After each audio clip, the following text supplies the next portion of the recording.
Welcome to the Mesa Chamber of Commerce Inside Business Podcast. My name is Sally Harrison, and I'm the CEO of the Mesa Chamber of Commerce. Today, we're in the University of Phoenix podcast studio, and joining me as today's guest from Mesa Fire and Medical Department is Chief Mary Cameli. Hi, Sally. Hi. Thank you for having me. So excited you're here. Thank you. I'm just excited because I've watched you for the last, what has it been, 2 years? At least 2. Oh, 3 years. 3 years. 3 years, yes, Since in you were this made role. chief. That's correct. Congratulations. Thank That's pretty you. exciting. So I asked your team to give me some things to talk about because there's so much going on that we had to kind of pare it down. That I agree 100%. Hopefully they didn't give you anything too hard. Well, I think you know all the answers. So let's get started. Let's talk about why Mesa Fire has now included, and for a while now, medical into the department's name, and define all hazards fire department. Sure. Great question. And I think this is important for your listeners to understand for the fire department. So for years, we've been Mesa Fire Departments. Right. And for years, we've been running medical calls as well as fire calls. Between 75 and 80% of all the calls we respond on are medical in nature. Sure. So oftentimes folks were asking us, why are we bringing a fire truck for someone that's having a heart attack, or why are we bringing a fire truck for a different type of call? Because most of what we do is medical. We need it to include in our name. So the public knows Mesa Fire and Medical is what we do on a daily basis. And all hazards, basically what we're saying when we're all hazards is when a fire truck shows up at your house, no matter what the emergency is, whether it's a flood or whether it's a heart attack or whether your house is on fire, someone's caught in a dog is caught in a whatever the emergency is, we can handle it.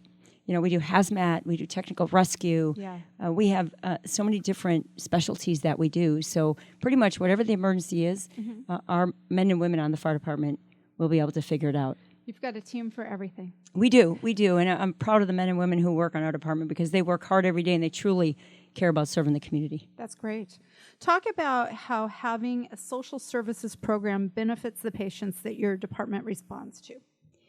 You know, I don't think this is just a Mesa issue, but I think it's across the country. Social services types of calls are on the rise across the nation.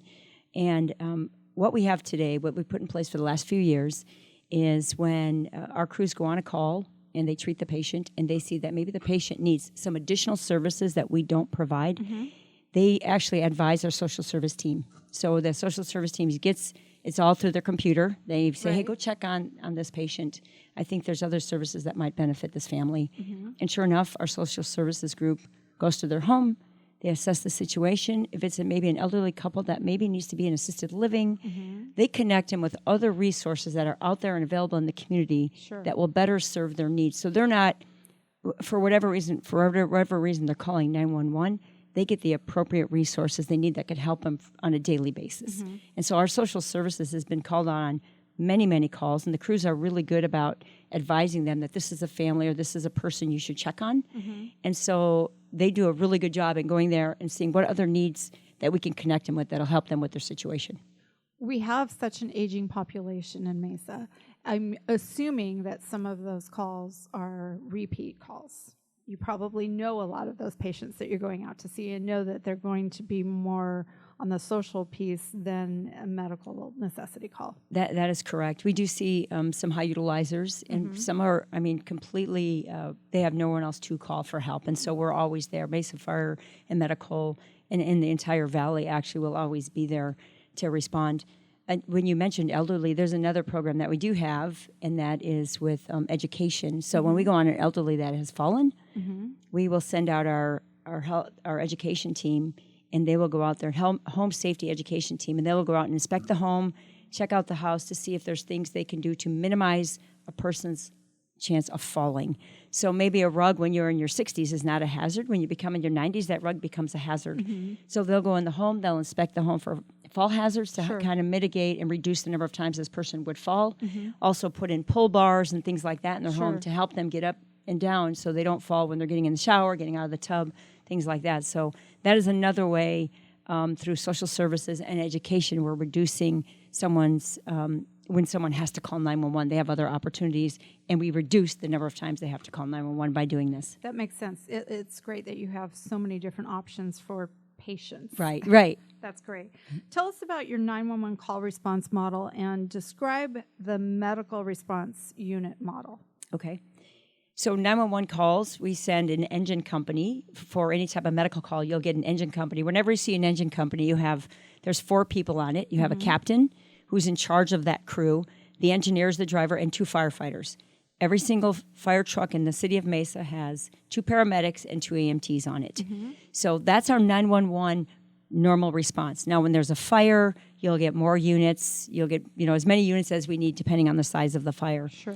We have what's in place today. We have what's called an MR, Medical Response Unit. This is a 4-person crew. It's a smaller vehicle, and they can go on fires, but the priority is to manage the medical calls. Okay. So we can kind of reserve the fire truck for when the fire comes. The fire truck goes on medical calls too, but this medical response or an MR unit, you'll see the title MR on the side of the truck. It's a 4-person crew that will manage medical calls. That's their priority. Okay.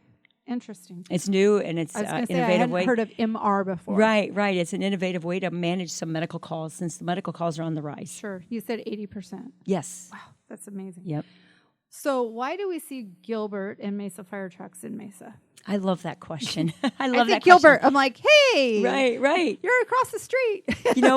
We are very, very fortunate here in the Valley. We are so fortunate. We have what's called automatic aid. And automatic aid is when someone calls 911, the closest fire truck available will respond. Right. Because I think if I'm having a heart attack, I don't care if it's Gilbert, Mesa, Tempe that shows up. Sure. You want the closest unit to come. That makes sense. You don't see anything like this, like at the magnitude, thanks to our forefathers that started this years ago, like 40 years ago. We have this system that is amazing. And really, we don't tally up how many times we go into other cities because just as many times other cities and our neighbors are coming into Mesa to help our citizens. So it's not, we don't keep track. We manage the calls. When 911 comes in, we are all firefighters. We're all trained the same. We go to the same academies. We provide the same service. And so we go to the call wherever it is, whatever unit's closer, we take the call. That makes me feel good. Yeah, it should because you're getting the closest unit to your home. I believe I learned about that when I went through the Mesa Fire and Medical Department public Citizens Academy. And that's right. Can I talk about that for a minute? Yes, please do. Great. I'm glad you said that because we have the last 2 years we've started a Citizens Academy, and it's for the public to kind of get an insight view of what we do and what we offer. Right. It's really nice. We'd like to show the public what it is we do on a regular basis. And so this gives you, as a citizen, the opportunity to learn more about our business, to get a better understanding of what we have available. So much going on. It's not just responding to a fire or maybe a medical call. It's not going to the grocery store and sitting, playing video games and watching TV like some people have talked about. Sure. There's something going on 24/7, and it seems like a lot of your folks have kind of additional responsibilities. If they're not on a call, they've got another role to play. Absolutely. And, going on calls, I mean, that's our priority and that's what we're going to do. But also within that, anybody we have, like I said, every truck has EMTs and paramedics.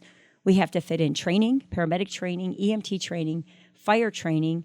Even though most of our calls are medical, the most dangerous thing we do is fighting fire, hazardous materials calls, trench rescues.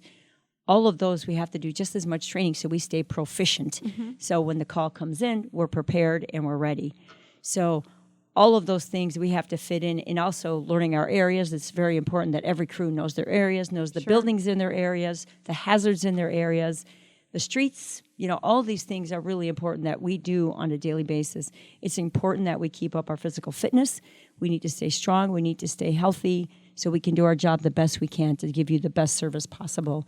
And I do want to bring up shopping at the grocery store. I'm glad you brought that up because we do take the fire truck, and I need to explain this, why we do that, because we are available. Our crews are never, when they're on duty. You get a call, you got to go. That's exactly right. We're on duty for the whole 24 hours. And we could be anywhere when the call comes in. So we take the truck with us wherever we go so we can also be ready to respond right from the store. That makes sense. I've actually been in a store when there was a call, and you basically see them kind of push a cart towards somebody that works at the store, and everybody knows. And off they go. Exactly. That's exactly right. And they go to the call and then come back, and eventually they'll get to eat. some days later than others. Yeah, that's great. So how is the 911 system impacted by the increased behavioral health needs of our community? Because I know it's significant. Yes. Behavioral health is another type of, and it kind of, some of it falls right into social services. Those calls are also increasing. Sure. And we've been fortunate enough, we have a partnership with CPR, Crisis Response and Crisis Preparation and Recovery. And that's a behavioral health group that now they have behavioral health crisis counselors on our unit. So we have 2-person units that respond. So when we have a behavioral health call, we send out this crisis response team. Once the crew checks them out medically, the crisis response team comes and checks them out behaviorally to see if they need to be sent in. Because a lot of times, if it's a behavioral issue, our only option was to take them to an ER. But having the crisis counsel, and what happens in the ER is they have a team come in and assess them and do like a behavioral assessment. This crisis response team we send out does the behavioral assessment right there in their home, and they can determine whether they need to go to a behavioral facility or they're okay to stay home. It avoids this patient from having to go to the ER and sit in an ER when they don't really have a medical issue. Right. So this really is a program that I feel is critical, number one, for patients that are dealing with this, because it gives them the most appropriate care possible without having an ER stay, which is not necessary. Sure. But also gets them immediate assessment there, right there on the scene, and gets them right to a behavioral facility much sooner than they would be if they had to go in an ER and wait till an assessment happen there. So to me, this is a service we provide that's above and beyond, but really, really important for our community because these type of calls are really increasing. Yeah. So you just said above and beyond. So let's talk about the autism certification real quick. Sure. Because I know you guys got certified. Yes. That's awesome. So talk about that a little bit. What does that mean to your department? Right. So we did it, and we were 99% a few days ago, and I haven't asked them today, but I'm sure we're 100%. I'm going to say that.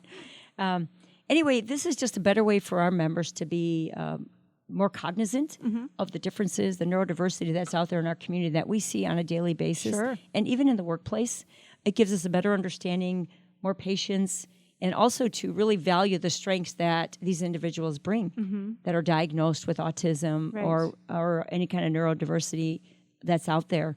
I think that having our members have this training, this additional training specific to the autism, I think only makes us better. It makes us better when we serve the public. It's great. I was so glad to hear that you and PD both joined in on that initiative, because when we did it as a chamber, our staff and our board, we were all so excited. It's like, okay, who else can we get? Because really, having the title of the first city in the world is pretty exciting. Sure. But then you look at who's involved in that, and it needed to be across the board, Parks and Rec, and the hospitality side, but also everybody who's day to day around here, Right. Front facing all the people that are running into anybody on the spectrum. Exactly. That's exactly right. And even our admin staff, all of us, I think it's really important. And for public safety, we have a great partnership with the police department. We work really, really well together, and having them on board with the same thing only makes us better. Yeah, very strong. So as advocates for our business community, what would you like Mesa businesses to know about working with the fire department? Right. We love to partner with our businesses at any chance we get. I think that's so important. We want to make sure our businesses are safe. I mean, we know how important it is, how important safety is for you, because for businesses out there, because any kind of fire, any kind of even a sprinkler head activation in your business, the longer it's going on, things like that, we know damage to your business is your door shut, and that impacts business. And we're all about keeping our businesses up and running as quickly as possible. So we like to make sure we do get the inspections done, things like that, and partner with you in any way that we possibly can, because we're really out here for the community and for the businesses, and anything we can do working together helps us all. Well, you show that on a daily basis. So one more quick thing. That program that you were talking about for older persons, like the fall and injury, what's the name of that program? It's the Health and Safety Education Program. Okay, so people could go online and look for that if they had like elderly parents or grandparents that they were concerned about. If you call us, absolutely. If you call us, and we'll send a team out there. But also we find out about these patients from calls we've been on for a fall, and then we'll send someone out as well. But sure, if someone feels like they need an inspection to see if their grandma's safe or their grandpa's safe, absolutely. Okay, awesome. Anything else you want to talk about? It's been great having you in. Thank you so much. Yeah. I just want to say what our mission statement is for the fire department is to Yes. serve with care, compassion, accountability, respect, and excellence. And I believe our members do this, and our goal is to do this every day, every time, on every call. And I'm proud of the men and women out there because I believe they live this mission statement on a daily basis. And we're very proud to be out there in the community and serving those who need us. It's a great way to end. I wish we all had a mission statement that was so meaningful like that. That's awesome.